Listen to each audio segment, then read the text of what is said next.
ਦੋਸਤੋ ਪੰਜਾਬੀ ਟ੍ਰਿਬਿਊਨ ਦੇ ਪ੍ਰੋਗਰਾਮ ਵੇਲੇ ਦੀ ਗੱਲ ਵਿੱਚ ਤੁਹਾਡਾ ਸਵਾਗਤ ਹੈ। ਮੈਂ ਆਤਿਸ਼ ਗੁਪਤਾ ਤੁਹਾਡੇ ਸਾਹਮਣੇ ਹਾਜ਼ਰ ਹਾਂ ਤੇ ਅੱਜ ਦੇ ਪ੍ਰੋਗਰਾਮ ਵਿੱਚ ਆਪਾਂ ਗੱਲਬਾਤ ਕਰਾਂਗੇ ਸੀਬੀਐਸਈ ਵੱਲੋਂ ਜਿਹੜਾ ਸਿੱਖਿਆ ਦੇ ਸਿਲੇਬਸ ਦੇ ਵਿੱਚ ਕੀਤੇ ਗਏ ਘਾਟੇ ਨੂੰ ਲੈ ਕੇ ਵੀ ਕਿ ਉਹਨਾਂ ਨੇ ਥੋੜ੍ਹਾ ਜਿਹਾ ਫੇਰ ਬਦਲ ਕੀਤਾ ਹੈ ਸਿਲੇਬਸ ਦੇ ਵਿੱਚ।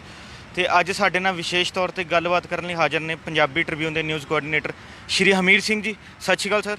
ਸਤਿ ਸ਼੍ਰੀ ਅਕਾਲ ਜੀ। ਹਮੀਰ ਸਿੰਘ ਜੀ, ਜਿਵੇਂ ਕਿ ਸਿੱਖਿਆ ਵਿਭਾਗ ਨੇ ਸੀਬੀਐਸਈ ਨੇ ਸਿਲੇਬਸ 'ਚ ਥੋੜ੍ਹਾ ਫੇਰ ਬਦਲ ਕਰਦੇ ਹੋਏ ਕੁਝ ਚੈਪਟਰਾਂ ਨੂੰ ਘਟਾ ਦਿੱਤਾ ਹੈ, ਉਸ ਵਿੱਚ ਦੱਸੋਗੇ ਤੁਸੀਂ ਵੀ ਕਿ ਇਹ ਕੀ ਸਿਲੇਬਸ ਹੈ, ਕੀ ਫੇਰ ਬਦਲ ਦੀ ਜਿਹੜੀ ਹੈਗੀ ਹੈ ਸਿੱਖਿਆ ਵਿਭਾਗ ਨੇ ਕੋਸ਼ਿਸ਼ ਕੀਤੀ ਹੈ? ਅਸਲ ਦੇ ਵਿੱਚ ਜਿਹੜੀ ਤਾਲਾਬੰਦੀ ਹੋਈ ਹੈ ਕਰੋਨਾ ਵਾਇਰਸ ਨੂੰ ਲੈ ਕੇ, ਉਹਦੇ ਵਿੱਚ ਵਿਦਿਆਰਥੀਆਂ ਦੇ ਪੇਪਰ ਨਹੀਂ ਹੋ ਰਹੇ, ਲੇਟ ਹੋ ਰਹੇ ਨੇ, ਪੜ੍ਹਾਈ ਨਹੀਂ ਹੋ ਰਹੀ ਪ੍ਰੋਪਰ ਤਰੀਕੇ ਨਾਲ, ਆਨਲਾਈਨ ਚੱਲ ਰਹੀ ਹੈ। ਉਸ ਸੀਬੀਐਸਈ ਦਾ ਕਹਿਣਾ ਕਿ ਅਸੀਂ 30% ਕਟੌਤੀ ਕਰਤੀ ਹੈ ਜਾਂ ਕਰਾਂਗੇ ਸਿਲੇਬਸ ਦੇ ਵਿੱਚ।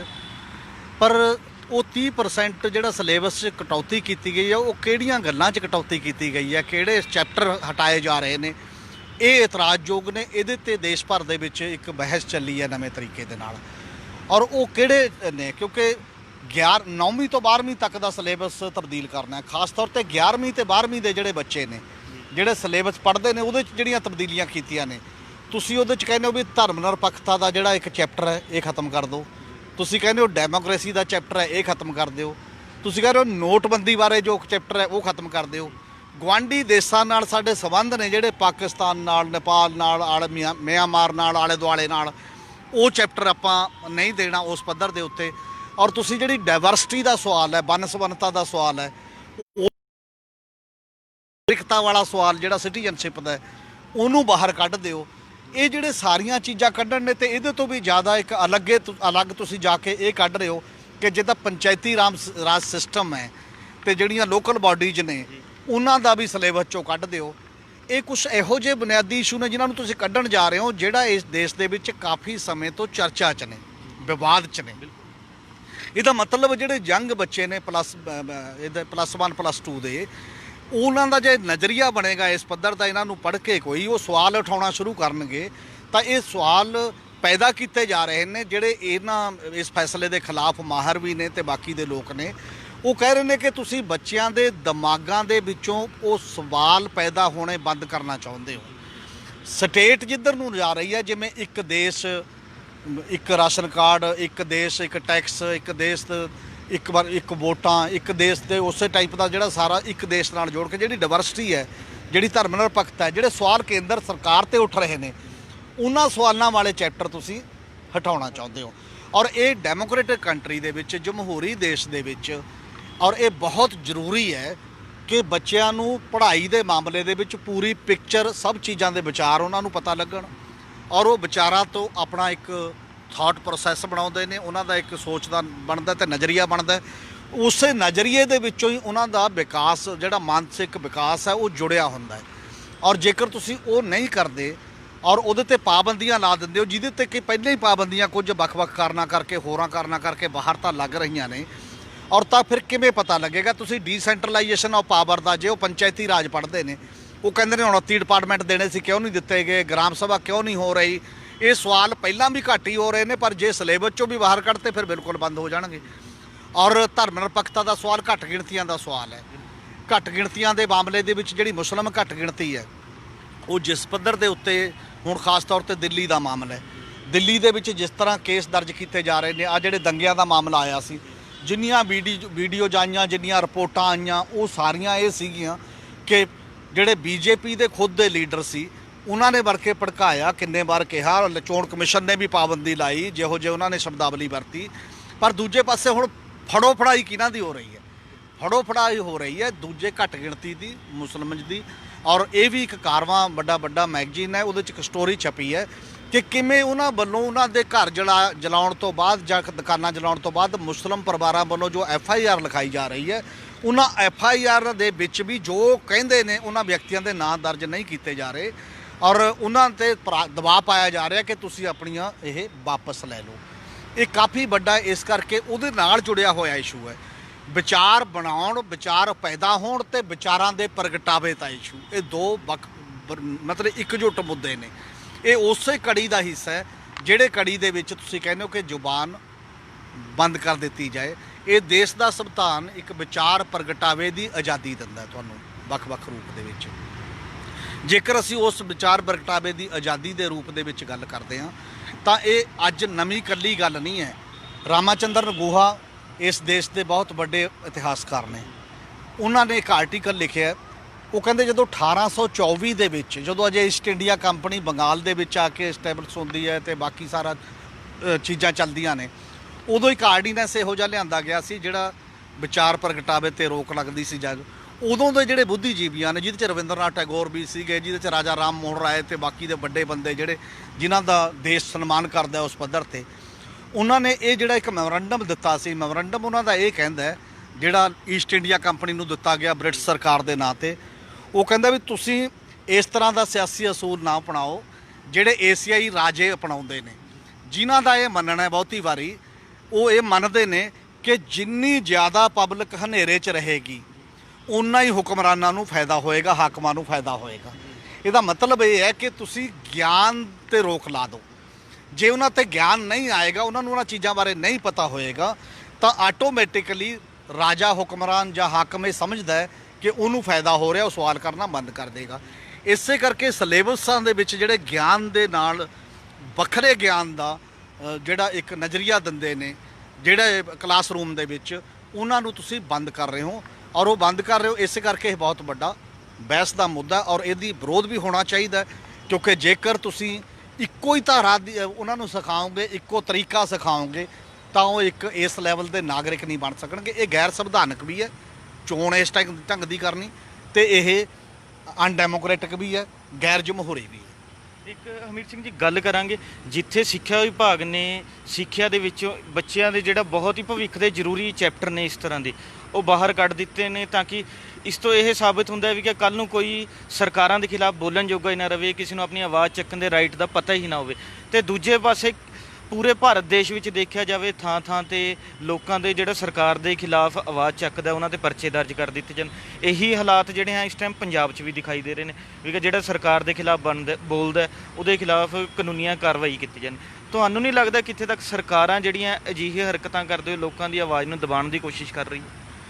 ਉਹਦੇ 'ਚ ਕਾਫੀ ਲੰਬੇ ਸਮੇਂ ਤੋਂ ਹੀ ਹੈ, ਅੱਜ ਤੋਂ ਨਹੀਂ ਹੈ, ਕਿਉਂਕਿ ਘੱਟ ਗਿਣਤੀਆਂ ਜਿਹੜੀ ਇਹ ਮਹਿਸੂਸ ਕਰ ਰਹੀਆਂ ਨੇ ਇਸ ਦੇਸ਼ ਦੇ ਵਿੱਚ ਕਿ ਉਹ ਉਸ ਪੱਧਰ 'ਤੇ ਸੁਰੱਖਿਅਤ ਨਹੀਂ ਹੈ, ਕਾਫੀ ਬੜੇ ਲੰਮੇ ਸਮੇਂ ਤੋਂ ਹੀ। ਵੈਸੇ ਤਾਂ ਸੰਵਿਧਾਨ ਜਦੋਂ ਤੋਂ ਲਾਗੂ ਹੋਇਆ ਉਦੋਂ ਤੋਂ ਹੀ ਇਹ ਸਵਾਲਾਂ ਦੇ ਘੇਰੇ ਸੀ ਕਿ ਸਾਨੂੰ ਉਹ ਬਣਦਾ ਮਾਨਤਾ ਨਹੀਂ ਮਿਲ ਰਿਹਾ, ਪਰ ਖਾਸ ਤੌਰ ਤੇ 2014 ਤੋਂ ਬਾਅਦ ਤਾਂ ਬਹੁਤ ਵੱਡੇ ਪੱਧਰ 'ਤੇ ਹੈ। ਹੁਣ ਤੁਸੀਂ ਦੇਖੋ ਕਿ ਵਿਚਾਰ ਪ੍ਰਗਟਾਵੇ ਤਾਂ ਬਖਰੇਵਾਂ ਹੈ।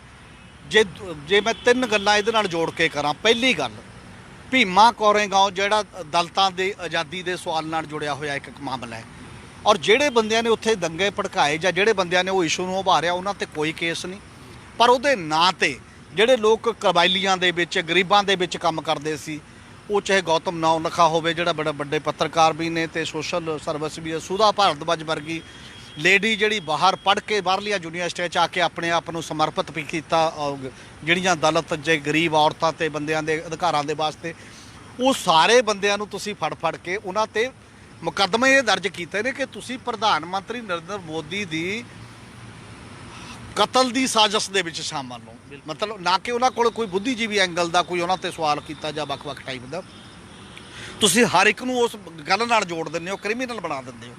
ਔਰ ਇਸ ਤੋਂ ਬਾਅਦ ਦਿੱਲੀ ਵਾਲਾ ਮਾਮਲਾ ਆਇਆ ਦੂਜਾ। ਦਿੱਲੀ ਦੇ ਵਿੱਚ ਜਿਹੜਾ ਈਵਨ ਨਾਗਰਿਕ ਸੋਧ ਬਿੱਲ ਦੇ ਮਾਮਲੇ ਦੇ ਵਿੱਚ ਜੋ ਮੂਵਮੈਂਟ ਹੋਈ ਸ਼ਾਹੀਨ ਬਾਗ ਦੀ, ਉਹ 'ਚ ਇੱਕ ਵੀ ਵਾਇਲੈਂਸ, ਇੱਕ ਵੀ ਹਿੰਸਾ ਨਹੀਂ ਹੋਈ। ਇੰਨੀ ਲੰਮਾ ਸਮਾਂ ਚੱਲੀ, ਸਾਰੇ ਦੇਸ਼ ਨੇ ਦੇਖੀ। ਕੋਈ ਨਾ ਉਹਨਾਂ ਨੇ ਇਹੋ ਜਿਹਾ ਸਲੋਗਨ ਲਿਆਂਦਾ, ਨਾ ਦੇਸ਼ ਤੋੜਨ ਦਾ, ਨਾ ਕਾਸੇ ਦਾ, ਨਾ ਕਾਸੇ ਦਾ। ਪਰ ਹੁਣ ਧੜਾ ਧੜ ਪਰਚੇ ਦਰਜ ਹੋ ਰਹੇ ਨੇ ਉਹਨਾਂ ਬੰਦਿਆਂ ਦੇ ਉੱਤੇ ਜਿਨ੍ਹਾਂ ਨੇ ਉਹਨਾਂ ਦੇ ਵਿੱਚ ਮੁਜ਼ਾਹਰਿਆਂ ਦੇ ਵਿੱਚ ਰੋਸ ਪ੍ਰਗਟ ਕੀਤਾ ਸੀ ਜਾਂ ਵਿਰੋਧ ਪ੍ਰਗਟ ਕੀਤਾ ਸੀ ਕਿਸੇ ਨਾ ਕਿਸੇ ਰੂਪ ਦੇ ਵਿੱਚ। ਚਾਹੇ ਉਹ ਜਰਗਰ ਵਰਗੀ ਜਿਹੜੀ ਪ੍ਰੈਗਨੈਂਟ ਔਰਤ ਹੈ, ਬਾਰ-ਬਾਰ ਇੱਕ ਕੇਸ 'ਚ ਫੜ ਕੇ ਤੁਸੀਂ ਦੂਜੇ 'ਚ ਫਿਰ ਫੜ ਲੈਂਦੇ ਹੋ ਜੇ ਜ਼ਮਾਨਤ ਮਿਲ ਜਾਂਦੀ ਹੈ। ਚਾਹੇ ਉਹ ਹਰਸਿਮੰਦਰ ਵਰਗੇ ਇਸ ਲੈਵਲ ਦੇ ਬੰਦੇ ਨੇ ਜਿਹੜਾ ਹਰਸਿਮੰਦਰ ਗਾਂਧੀਵਾਦੀ ਆਪਣੇ ਆਪ ਨੂੰ ਕਹਿੰਦਾ, ਜਿਹੜਾ ਇਹ ਕਹਿੰਦਾ ਕਿ ਸਾਡੇ ਕੋਲ ਨਫ਼ਰਤ ਦਾ ਇੱਕੋ ਹੀ ਜਵਾਬ ਹੈ, ਉਹ ਹੈ ਮੁਹੱਬਤ। ਅਸੀਂ ਨਫ਼ਰਤ ਦਾ ਜਵਾਬ ਇਸ ਰੂਪ 'ਚ ਦੇਵਾਂਗੇ, ਹੋਰ ਸਾਡੇ ਕੋਲ ਕੋਈ ਨਹੀਂ। ਉਹਨਾਂ ਨੇ ਜੋ ਕਰਨਾ ਉਸ ਲੈਵਲ 'ਤੇ ਕਰਨ। ਤੁਸੀਂ ਉਹ ਸਾਰੇ ਬੰਦਿਆਂ ਨੂੰ ਵਿੱਚ ਘਸੀਟ ਰਹੇ ਹੋ ਤੇ ਕਿਤੇ ਨਾ ਕਿਤੇ ਨਾਮ ਜੋਗਿੰਦਰ ਯਾਦਵ ਦਾ ਵੀ ਆ ਜਾਂਦਾ ਹੈ ਕਿ ਜੀ ਉਹ ਵੀ ਵਿੱਚ ਸ਼ਾਇਦ ਉਸ ਮਾਮਲੇ 'ਚ ਸ਼ਾਮਲ ਸੀ। ਤੇ ਉਹੀ ਤਰੀਕਾ ਹੁਣ ਕਿਸੇ ਨਾ ਕਿਸੇ ਰੂਪ ਦੇ ਵਿੱਚ ਪੰਜਾਬ ਦੇ ਵਿੱਚ ਆਉਂਦਾ ਨਜ਼ਰ ਆ ਰਿਹਾ ਹੈ। ਪੰਜਾਬ ਦੇ ਵਿੱਚ ਇੱਕ ਪੰਜਾਬ ਦੇ ਲੋਕਾਂ ਨੇ ਤਾਂ ਸ਼ਾਇਦ ਉਹ ਕਦੇ ਦੇਖਿਆ ਨਹੀਂ, ਫੇਸਬੁੱਕ ਤੇ ਜਾਂ ਵੈਸੇ ਹੀ ਦੇਖਿਆ ਹੋ, ਬਾਹਰ ਬੈਠ ਕੇ ਕੁਝ ਬੰਦੇ ਇਹੋ ਜਿਹਾ ਪ੍ਰਚਾਰ ਕਰਦੇ ਨੇ। ਗੁਰਪਤਵੰਤ ਪੰਨੂ ਜਿਹੜਾ ਉਹਨੇ ਦਿੱਤਾ ਹੋਇਆ 2020 ਰੈਫਰੈਂਡਮ ਬੜੀ ਦੇਰ ਤੋਂ ਆ ਰਿਹਾ, ਔਰ ਇੱਕ ਵੀ ਪੰਜਾਬ ਦੀ ਜਥੇਬੰਦੀ ਨੇ, ਮੈਂ ਤਾਂ ਅਜੇ ਤੱਕ ਪੜ੍ਹਿਆ ਨਹੀਂ, ਨਾ ਫੇਸਬੁੱਕ ਨਾ ਕਿਤੇ ਦੇਖਿਆ ਕਿ ਕਿਸੇ ਜਥੇਬੰਦੀ ਨੇ ਉਹਦਾ ਸਮਰਥਨ ਕੀਤਾ ਹੋਵੇ ਕਿ ਖਾਲਿਸਤਾਨ ਦੇ ਪੱਖ 'ਚ ਰੈਫਰੈਂਡਮ ਦਾ ਜਿਹੜਾ ਸਵਾਲ ਹੈ ਉਸ ਲੈਵਲ ਦੇ ਉੱਤੇ। ਔਰ ਨਿੱਜੀ ਤੌਰ 'ਤੇ ਵੀ ਤੁਸੀਂ ਇੱਕ ਟਾਈਮ ਆਉਂਦਾ 9 ਬੰਦਿਆਂ ਨੂੰ ਅੱਤਵਾਦੀ ਕਰਾਰ ਦੇ ਦਿੰਦੇ ਹੋ ਤੁਰੰਤ, ਤੇ ਉਦੋਂ ਤੁਰੰਤ ਫਿਰ ਪਿੱਛੋਂ ਕੀ ਕਰਦੇ ਹੋ, ਫਿਰ ਇੱਕ ਲਿਸਟਾਂ ਬਣਾਉਣੀਆਂ ਸ਼ੁਰੂ ਕਰ ਦਿੰਦੇ ਹੋ। ਰੈਫਰੈਂਡਮ ਉੱਥੇ ਆ ਜਾਂਦਾ ਜੀ, ਦਰਬਾਰ ਸਾਹਿਬ ਦੇ ਦਾਲੇ ਟਾਈਟ ਘੇਰਾ ਕਰਤਾ, ਖਬਰਾਂ ਛਪਦੀਆਂ ਨੇ ਉਸ ਪੱਧਰ ਦੀਆਂ ਉੱਤੀਆਂ, ਇੱਕ ਵੀ ਬੰਦਾ ਅਰਦਾਸ ਕਰਨ ਨਹੀਂ ਗਿਆ ਉਸ ਪੱਖ ਦੇ ਵਿੱਚ, ਕਿਸੇ ਗੁਰਦੁਆਰੇ 'ਚ ਕੋਈ ਗੱਲ ਨਹੀਂ ਹੈ। ਪਰ ਜਿਹੜਾ ਸੋਸ਼ਲ ਮੀਡੀਆ ਤੇ ਕਈ ਵਾਰ ਬੱਚੇ ਜਾਂ ਕੋਈ ਗੱਲ ਕਰਦੇ ਨੇ, ਪਤਾ ਨਹੀਂ ਹਰ ਇੱਕ ਨੂੰ ਕਿਸੇ ਨੇ ਕਿਸੇ ਨੂੰ ਲਾਈਕ ਕਰਤਾ ਹੋਵੇ, ਕਿਸੇ ਨੇ ਕਿਸੇ ਦੀ ਗੱਲ ਸੁਣ ਲਈ ਹੋਵੇ, ਕੋਈ ਪਤਾ ਹੀ ਨਹੀਂ ਜਿਹੜਾ ਸਿਸਟਮ ਹੈ। ਇਹਦਾ ਮਤਲਬ ਹੁਣ ਕੀ ਹੈ ਕਿ ਸੋਸ਼ਲ ਮੀਡੀਆ ਤੇ ਅਣਐਲਾਨਿਆ ਜਿਹੜਾ ਇੱਕ ਐਮਰਜੈਂਸੀ ਲੱਗੀ ਹੈ, ਉਹ ਇਸ ਪੱਧਰ ਦੀ ਕਿ ਤੁਸੀਂ ਵਿਚਾਰ ਦਾ ਪ੍ਰਗਟਾਵਾ ਆਪਣਾ ਨਹੀਂ ਉਸ ਲੈਵਲ ਤੇ ਕਰ ਸਕੋਗੇ। ਹਾਲਾਂਕਿ ਇਹ ਦੇਸ਼ ਦਾ ਸੰਵਿਧਾਨ ਇਹ ਹੱਕ ਦਿੰਦਾ ਹੈ, ਔਰ ਉਸੇ ਸੰਵਿਧਾਨ ਦੀ ਰੋਸ਼ਨੀ ਦੇ ਵਿੱਚ ਪੰਜਾਬ ਦਾ ਇੱਕ ਕੇਸ ਹੈ ਬਲਵੰਤ ਸਿੰਘ ਬਨਾਮ ਸਟੇਟ ਆਫ ਪੰਜਾਬ, ਉਹਦੇ 'ਚ ਸੁਪਰੀਮ ਕੋਰਟ ਨੇ ਇਹ ਕਿਹਾ ਕਿ ਜੇ ਵੱਖਰੇ ਰਾਜ ਦੀ ਵੀ ਗੱਲ ਅਮਨ ਪਸੰਦ ਤਰੀਕੇ ਨਾਲ ਕੀਤੀ ਜਾਂਦੀ ਹੈ, ਉਹ 'ਚ ਕੋਈ ਹਿੰਸਕ ਭੜਕਾਊ ਕਾਰਵਾਈ ਨਹੀਂ ਹੁੰਦੀ, ਤਾਂ ਇਹ ਦੇਸ਼ ਦਾ ਸੰਵਿਧਾਨ ਤੁਹਾਨੂੰ ਹੱਕ ਦਿੰਦਾ। ਔਰ ਇਹਦੇ 'ਚੋਂ ਛੋਟੇ ਨੇ ਕੇਸਾਂ ਦੇ ਵਿੱਚ ਲਗਭਗ ਕਿੰਨੇ ਹੀ ਕੇਸਾਂ 'ਚ 20-22 ਕੇਸਾਂ 'ਚੋਂ ਸਿਮਰਜੀਤ ਮਾਨ ਛੁੱਟ ਗਿਆ, ਉਹਨਾਂ ਹੀ ਗੱਲਾਂ ਦੇ ਵਿੱਚੋਂ ਜੇ ਤੁਸੀਂ ਗੱਲਾਂ ਕਰਦੇ ਹੋ ਤਾਂ ਮੁੜ ਕੇ ਫਿਰ ਜਿਹੜੀਆਂ ਪੰਜਾਬ ਦੇ ਵਿੱਚ ਇੱਕ ਲਿਸਟਾਂ ਬਣ ਰਹੀਆਂ ਨੇ। ਖਾਸ ਤੌਰ ਤੇ ਕੱਲ ਸੁਖਪਾਲ ਖਹਿਰਾ, ਡਾਕਟਰ ਗਾਂਧੀ, ਇਹ ਸਾਰੇ ਸੇਰੇ ਪਿੰਡ ਦੇ ਵਿੱਚ ਰਾਜਪੁਰੇ ਨੇੜੇ ਜਾ ਕੇ ਆਏ ਨੇ। ਸੁਖਚੈਨ ਸਿੰਘ ਜਿਹੜਾ ਮੁੰਡਾ ਉੱਥੋਂ ਫੜਿਆ, ਤੇ ਇੱਕ ਮੁੰਡਾ ਲਵਪ੍ਰੀਤ ਜਿਹੜਾ ਉੱਥੇ ਕਹਿੰਦੇ ਸੀ ਲੰਗਰ ਵਰਤਾ ਰਿਹਾ ਸੀ, ਉਹ ਫੜਿਆ। ਤੇ ਇਹਦੇ ਤੋਂ ਬਿਨਾਂ ਸਵਾਲ ਇਹ ਹੈ ਕਿ ਜਿਹੜੀ ਪੁਲਿਸ ਤਰੀਕਾ ਕਰਦੀ ਹੈ, ਪੰਚਾਇਤ ਇਹ ਕਹਿ ਰਹੀ ਹੈ ਸੇਰੇ ਦੀ, ਉਹ ਜਦੋਂ ਲਾਈਵ ਕਰ ਰਹੇ ਸੀ ਕਿ ਸਾਡੇ ਪਿੰਡੋਂ ਫੜਿਆ, ਸਾਡੇ ਹਾਜ਼ਰੀ 'ਚ ਫੜਿਆ। ਤੁਸੀਂ ਕਹਿੰਦੇ ਹੋ ਕਿ ਸਮਾਣੇ ਨੇੜੇ ਨਾਕਾ ਲੱਗਿਆ ਹੋਇਆ ਸੀ, ਨਾਕੇ ਤੇ ਬੰਦੇ ਫੜੇ ਤੇ ਨਾਲ ਪਿਸਟਲ। ਜੇ ਕੋਈ ਗੱਲ ਕਿਸੇ ਤੇ ਕੋਈ ਇਤਰਾਜ਼ ਵੀ ਹੈ, ਜੇ ਪੰਚਾਇਤ ਕਹਿੰਦੀ ਹੈ ਸਾਡਾ ਬੰਦਾ, ਪੰਚਾਇਤ ਤੇ ਭਰੋਸਾ ਕਰੋ ਤੇ ਉਹਦੇ ਤੋਂ ਪੇਸ਼ ਕਰ ਲਓ, ਉਹਦੇ ਤੇ ਪੁੱਛਗਿੱਛ ਕਰ ਲਓ, ਉਹਦੇ 'ਚ ਉਹਨੂੰ ਦੱਸ ਦਿਓ ਪੰਚਾਇਤ ਨੂੰ ਕਿ ਆਹ ਗੱਲ ਹੈ, ਇਹਦੇ 'ਚ ਆਹ ਮਾਮਲਾ, ਤੇ ਤੁਸੀਂ ਤੱਤ ਪੇਸ਼ ਕਰ ਦਿਓ। ਔਰ ਉਹਦੇ 'ਚ ਭਰੋਸਾ ਬਹੁਤ ਜ਼ਰੂਰੀ ਹੈ, ਲੋਕਾਂ ਦਾ ਭਰੋਸਾ ਜਿੱਤਣਾ। ਥਾਣਿਆਂ ਦੇ ਵਿੱਚ ਜਿਹੜੀਆਂ ਉਹ ਬਣ ਰਹੀਆਂ ਨੇ ਲਿਸਟਾਂ ਕਿ ਕਿਹੜੇ ਬੰਦੇ ਨੇ ਕੀ ਕਹਿਤਾ, ਕਿਹੜੇ ਬੰਦੇ ਨੇ, ਤੇ ਮੁੰਡੇ ਕੁੜੀਆਂ ਨੂੰ ਬੁਲਾ ਪਹਿਲਾਂ ਹੀ ਲੋਕ ਕਰੋਨਾ ਤੋਂ ਡਰੇ ਹੋਏ ਨੇ, ਤੇ ਨਵਾਂ ਡਰ ਇਹ ਪੈਦਾ ਹੋ ਗਿਆ ਕਿਉਂਕਿ ਪੰਜਾਬ ਦੇ ਲੋਕਾਂ ਨੇ ਖਾੜਕੂਵਾਦ ਵੇਲੇ ਜਿਹੜਾ ਉਹ ਦੇਖਿਆ, ਝੱਲਿਆ ਆਪਣੇ ਪਿੰਡੇ ਤੇ ਕਿ ਕਿੰਨੇ ਹੀ ਬੰਦੇ ਪੁਲਿਸ ਦੇ ਡਰ ਕਰਕੇ ਵੀ ਘਰੋਂ ਭੱਜ ਗਏ, ਇਸ ਕਰਕੇ ਕਿ ਕੁੱਟਮਾਰ ਨਾ ਹੋਵੇ ਇਸ ਲੈਵਲ ਦੇ ਨੇ। ਇਸ ਕਰਕੇ ਖਤਰਨਾਕ ਤਰੀਕਾ ਜਿਹੜਾ ਉਸ ਪਾਸੇ ਨਾ ਤੁਰਿਆ ਜਾਏ ਪੰਜਾਬ ਨੂੰ। ਪੰਜਾਬ ਦੇ ਵਿੱਚ ਕੋਈ, ਮੈਨੂੰ ਨਹੀਂ ਲੱਗਦਾ ਕਿ ਉਸ ਪੱਧਰ ਦੀ ਕੋਈ ਮੂਵਮੈਂਟ ਹੈ। ਇਹ ਬਿਨਾਂ ਮਤਲਬ ਦਾ ਤੂਲ ਦੇਣ ਦੀ ਗੱਲ ਹੈ ਜਿਹੜੀ ਇੱਕ ਵੱਖਰੇ ਰਾਜ ਦੀ ਜਾਂ ਫਲਾਨਾ ਜਿਹੜਾ ਇਹ ਚੀਜ਼ਾਂ ਨੇ, ਔਰ ਇਹਦੇ ਤੇ ਸੰਵਾਦ ਹੋਣਾ ਚਾਹੀਦਾ ਜੇਕਰ ਬਾਕੀ ਦੀ ਗੱਲ ਹੈ। ਔਰ ਬਿਨਾਂ ਮਤਲਬ ਦਾ ਟੈਰਰ ਨਹੀਂ, ਜੇ ਬਹੁਤ ਠੋਸ ਸਬੂਤ ਕਿਸੇ ਬਾਰੇ ਹੈਗੇ ਤਾਂ ਵੀ ਸੁਸਾਇਟੀ ਨੂੰ ਕੌਨਫੀਡੈਂਸ 'ਚ ਤੁਸੀਂ ਲਓ। ਔਰ ਭਰੋਸਾ, ਲੋਕਾਂ ਦਾ ਭਰੋਸਾ ਬਹੁਤ ਜ਼ਰੂਰੀ ਚੀਜ਼ ਹੁੰਦੀ ਹੈ। ਜੇ ਪੁਲਿਸ ਔਰ ਸਿਸਟਮ ਲੋਕਾਂ ਦਾ ਭਰੋਸਾ ਤੋੜ ਦੇਗਾ ਔਰ ਲੋਕਾਂ ਨੂੰ ਹਰ ਸਮੇਂ ਲੱਗੇਗਾ ਕਿ ਜੀ ਇਹ ਤਾਂ ਸਾਡੇ ਖਿਲਾਫ ਇਹ ਨੇ, ਤਾਂ ਉਹ ਬੇਚੈਨੀ ਨੂੰ ਕੋਈ ਵੀ ਵਰਤ ਸਕਦਾ, ਕਿਸੇ ਵੀ ਮਾਮਲੇ ਦੇ ਵਿੱਚ ਗਲਤ ਪਾਸੇ ਕੋਈ ਚੀਜ਼ਾਂ ਜਾ ਸਕਦੀਆਂ ਨੇ। ਪੰਜਾਬ ਚੌਤਰਫਾ ਸੰਕਟ ਦੇ ਵਿੱਚ ਹੈ, ਬੇਰੁਜ਼ਗਾਰੀ ਨਾਲ ਜੂਝ ਰਹੇ ਨੇ ਨੌਜਵਾਨ, ਨਸ਼ੇ ਨਾਲ, ਔਰ ਇਸੇ ਤਰ੍ਹਾਂ ਕਿਸਾਨ ਮਜ਼ਦੂਰਾਂ ਦੀ ਖੁਦਕੁਸ਼ੀ ਦਾ ਸਵਾਲ ਆ, ਉਹ ਆਰਡੀਨੈਂਸ ਆ ਗਏ, ਫਿਰ ਬਿਜਲੀ ਬਿੱਲ ਆ ਗਿਆ, ਇੰਨੀਆਂ ਜ਼ਿਆਦਾ ਸਮੱਸਿਆਵਾਂ ਨੇ। ਔਰ ਇਹਦੇ ਤੇ ਪੰਜਾਬ ਦੀ ਸਰਕਾਰ ਨੂੰ ਵੀ ਕੌਂਸ਼ੀਅਸ ਹੋਣ ਦਾ ਸਵਾਲ ਹੈ। ਔਰ ਵਿਚਾਰ ਪ੍ਰਗਟਾਵੇ ਨੂੰ ਸ਼ਾਂਤਮਈ ਤਰੀਕੇ ਨਾਲ ਵਿਚਾਰਾਂ ਦੇ ਪ੍ਰਗਟਾਵੇ ਨੂੰ ਰੋਕਣ ਦਾ ਮਤਲਬ ਹੁੰਦਾ ਹੈ ਕਿ ਤੁਸੀਂ ਸਮਾਜ ਨੂੰ ਗਲਤ ਪਾਸੇ ਧੱਕਣ ਦੇ ਲਈ ਖੁਦ ਸਰਕਾਰਾਂ ਕੰਮ ਕਰਨ ਲੱਗੀਆਂ ਨੇ। ਔਰ ਜੇ ਉਹਨੂੰ ਬਿਹਤਰ ਤਰੀਕੇ ਨਾਲ ਰੱਖਣਾ ਹੈ ਤਾਂ ਉਹਨਾਂ ਨੂੰ ਵਿਚਾਰ ਪ੍ਰਗਟਾਵੇ ਦਾ ਖੁੱਲ੍ਹਾ ਮੌਕਾ ਦੇਣਾ ਚਾਹੀਦਾ।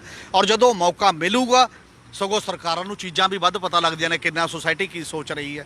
ਨਹੀਂ ਤਾਂ ਫਿਰ ਉਹ ਸਾਰਾ ਇਹੀ ਹੈ ਕਿ ਆਪਣਾ ਉੱਲੂ ਸਿੱਧਾ ਰੱਖਣਾ ਹੈ, ਆਪਣੀਆਂ ਕੁਰਸੀਆਂ ਬਚਾਉਣੀਆਂ ਨੇ ਜੇ ਲੋਕਾਂ ਦੇ ਖੂਨ ਨਾਲ ਹੱਥ ਰੰਗ ਕੇ, ਉਹ ਇੱਕ ਅਗਲਾ ਸਵਾਲ ਹੈ। ਔਰ ਡੈਮੋਕ੍ਰੇਸੀ ਦਾ ਭਵਿੱਖ ਇਸ ਗੱਲ 'ਤੇ ਨਿਰਭਰ ਕਰਦਾ ਹੈ ਕਿ ਤੁਸੀਂ ਕਿੰਨੇ ਕੁ ਜਮਹੂਰੀ ਹੋ, ਆਪਣੇ ਲੋਕਾਂ ਦੀ ਗੱਲ ਤੇ ਕਿੰਨਾ ਕੁ ਵਜਨ ਦਿੰਦੇ ਹੋ, ਕਿੰਨਾ ਕੁ ਉਹਨੂੰ ਕਹਿਣ ਦਾ ਮੌਕਾ ਦਿੰਦੇ ਹੋ। ਧੰਨਵਾਦ ਜੀ। ਇਹ ਸੀ ਪੰਜਾਬੀ ਟ੍ਰਿਬਿਊਨ ਦੇ ਨਿਊਜ਼ ਕੋਆਰਡੀਨੇਟਰ ਸ਼੍ਰੀ ਹਮੀਰ ਸਿੰਘ ਜੀ, ਜਿਨ੍ਹਾਂ ਨੇ ਸਿੱਖਿਆ ਦੇ ਵਿੱਚ ਕੀਤੇ ਜਾ ਰਹੇ ਫੇਰਬਦਲ ਨੂੰ ਲੈ ਕੇ ਬਹੁਤ ਵਧੀਆ ਢੰਗ ਨਾਲ ਗੱਲਬਾਤ ਕੀਤੀ ਕਿ ਸਰਕਾਰਾਂ ਆਪਣੇ ਨਿੱਜੀ ਹਿੱਤ ਨੂੰ ਦੇਖਦਿਆਂ ਉਹਨਾਂ ਵਿਸ਼ਿਆਂ ਨੂੰ ਜਿਹੜਾ ਸਿੱਖਿਆ ਦੇ ਵਿੱਚ ਬਾਹਰ ਕੱਢਦੀਆਂ ਜਾ ਰਹੀਆਂ ਨੇ, ਜਿਹੜਾ ਕਿ ਭਵਿੱਖ ਵਿੱਚ ਵਿਦਿਆਰਥੀਆਂ ਲਈ ਬਹੁਤ ਜ਼ਰੂਰੀ ਹੈ, ਤੇ ਇਸ ਪਾਸੇ ਸਰਕਾਰ ਨੂੰ ਜਿਹੜਾ ਹੈਗਾ ਧਿਆਨ ਦੇਣ ਦੀ ਬਹੁਤ ਲੋੜ ਹੈ। ਕੱਲ੍ਹ ਨੂੰ ਇਸੇ ਸਮੇਂ ਫਿਰ ਮਿਲਾਂਗੇ। ਪੰਜਾਬੀ ਟ੍ਰਿਬਿਊਨ ਨਾਲ ਜੁੜੇ ਰਹਿਣ ਲਈ ਸਾਡਾ ਫੇਸਬੁੱਕ ਪੇਜ ਲਾਈਕ ਕਰੋ ਅਤੇ YouTube ਚੈਨਲ ਪੰਜਾਬੀ ਟ੍ਰਿਬਿਊਨ ਨੂੰ ਸਬਸਕ੍ਰਾਈਬ ਕਰੋ ਤੇ ਬੈਲ ਬਟਨ ਜ਼ਰੂਰ ਦਬਾਓ ਤਾਂ ਕਿ ਤੁਹਾਡੇ ਤੱਕ ਨੋਟੀਫਿਕੇਸ਼ਨ ਪਹੁੰਚਦੀ ਰਹੇ। ਧੰਨਵਾਦ।